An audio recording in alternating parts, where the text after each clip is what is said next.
Good morning and welcome to our Botany Block. This block is going to be a very hands-on block and hopefully will take place quite a bit in nature.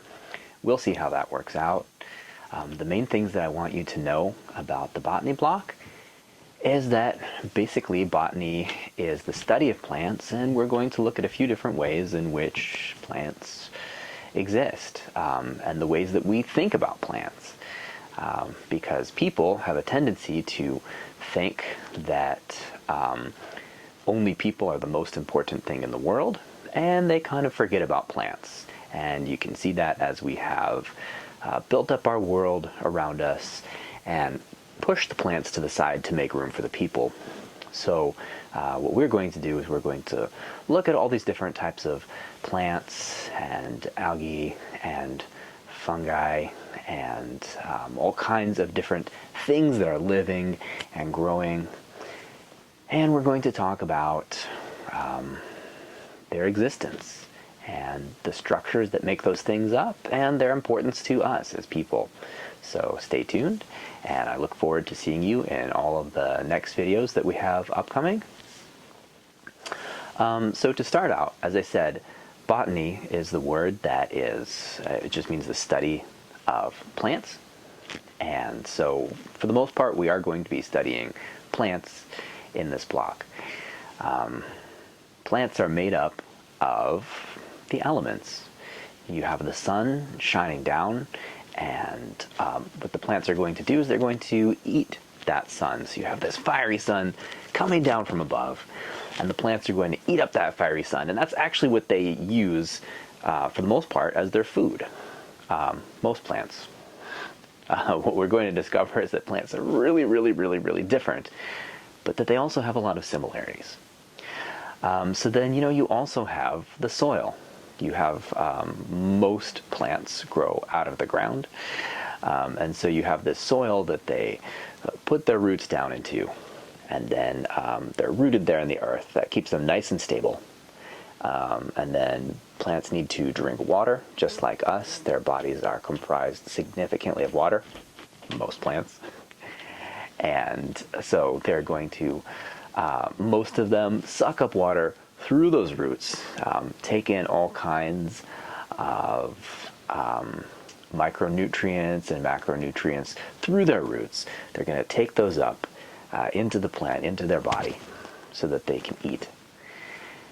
And additionally, they live in an environment, and most plants live in the air. They're not just surrounded by nothing. When you look at a plant, even if you paint this beautiful plant and there's a blue sky behind it, air has weight to it, and air has depth to it, and there are things in the air. And plants, many plants, use the air to their advantage. We're going to find out what they do with the air coming in, with the air going out. Some of them shoot little seed pods through the air. But they also play a really essential role to us as human beings. One of the biggest things that plants do is that they take in the air that humans breathe out, the air that we don't need anymore. They take in our carbon dioxide. Most plants breathe in this carbon dioxide, and then they breathe out a more significantly oxygen-enriched air, and that's the air that we're going to breathe in. So do we need plants to live? Until we figure out a better strategy, yeah, absolutely. And plants are pretty wonderful too, because, well, we eat plants. And for those of us that are vegetarians and vegans, we eat only plants. And for those of us that are meat eaters, we eat animals that eat plants. So for the most part, your diet pretty much has to consist of plants, no matter what you do eat. You're going to end up eating stuff that's plant-based. So, to take you on this journey, I would like to talk about naming plants and why we name plants. Because it used to be that long ago, the way names work is we see something in the world and we give it a name, and we say, oh, okay, this thing has a name. It's going to be called this. But a person far across the world who speaks a different language isn't necessarily going to have the same name for that thing, right? So they might see that thing and say, oh, actually, we're going to call it this. Now, are any of those people right? Is the thing actually called that name that they gave it? I mean, if we all agree that a thing is called a certain thing, then we can agree to call it that. But the names of everything in this whole entire world are human inventions. And so because there are so many different languages and different cultures around the world, scientists decided to make it easy on themselves and use one language as sort of a base language that we could name everything in the world, these plants and animals, and we could put them in different categories to say, hey, these things are a little bit similar, so as a scientist you don't have to memorize 2 million names. If you're trying to find out if this thing is edible for your garden, you wouldn't have to look through a book that has millions of names of all these different species of plants. So there's 2 ways that we can put these plants into categories and make it simpler for us to know about these things. The first way is called taxonomy. And taxonomy works for animals. They have a list of taxonomy for animals, and they have a list of taxonomy for plants. And what taxonomy says is basically like, here's absolutely everything in the whole entire world, say in the plant kingdom. And then that can break down into these groups, these smaller groups, and then each one of those little smaller groups can break down into these little smaller groups, and then each one of those smaller groups can break down into these smaller groups. So it makes kind of a pyramid. You have the major group at the top, and then the smaller groups, and then each of those smaller groups, and then each of those, until you get down really to something very specific.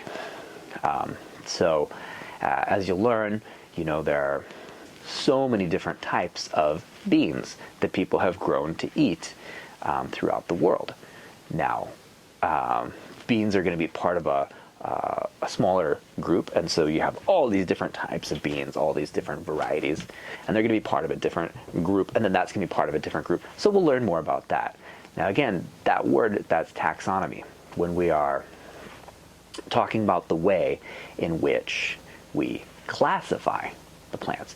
But there's another way to look at plants, because again, they're so different, but really very much the same.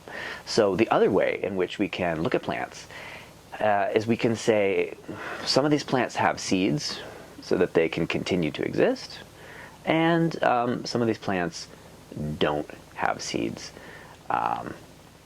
They just regrow using other means, and we're going to find out what those means are. And some plants can do both. Some plants can actually just regenerate. They can grow back from just a little cutting, and we are going to do that. We're going to do a project just like that. And some plants need to grow from the seed. And again, some plants can do both of those things. They can either grow from the seed or they can grow from a cutting, or use all kinds of different things. Interestingly, when I worked down in Costa Rica on an organic sustainable living community, we grew 80 different types of bananas, and the oldest type of banana had these marbles inside. I mean, each marble was a rock hard marble that you did not want to bite into. It was a big seed. And you could actually plant new banana trees from those seeds. And even if you look in your banana, you'll probably see, you might see little seeds. For the most part, we've bred bananas so that they don't have seeds, because you don't want to bite into your nice soft banana and have these giant rock hard seeds. So banana you can grow from seed, but you can also just let the banana grow on its own. Something that the banana tree, like the way that the banana tree grows, for instance, is it has, you have your main plant, and then you get one giant clump of bananas. It's called a handle of bananas. You have this big stalk, and you have a whole bunch of bananas, right? And then underground actually is where the banana trees are going to make more banana trees. So if you just leave the banana tree alone and do nothing to it, it's going to have these little tiny babies grow up all around it, because when a banana tree has produced one handle of bananas, it dies, and it either falls over on its own, or you can knock it over. Or when I went through Thailand, what we would do is we would feed those banana trees to the elephants. They eat the whole tree because it's actually a grass. It's not a tree. So plants can be a little bit quirky. Things that you might think are true about plants might not be true, and we're going to discover some really interesting things. So for today, just go ahead and put your name on top of your main lesson book and write out botany as neat as possible, and I will go ahead and send a photo of what I'm doing with my main lesson book. And get ready, because we're gonna have a lot of fun. There's a lot of paintings and drawings, a lot of hands-on activities, and I really hope that you're excited about this block, because I am.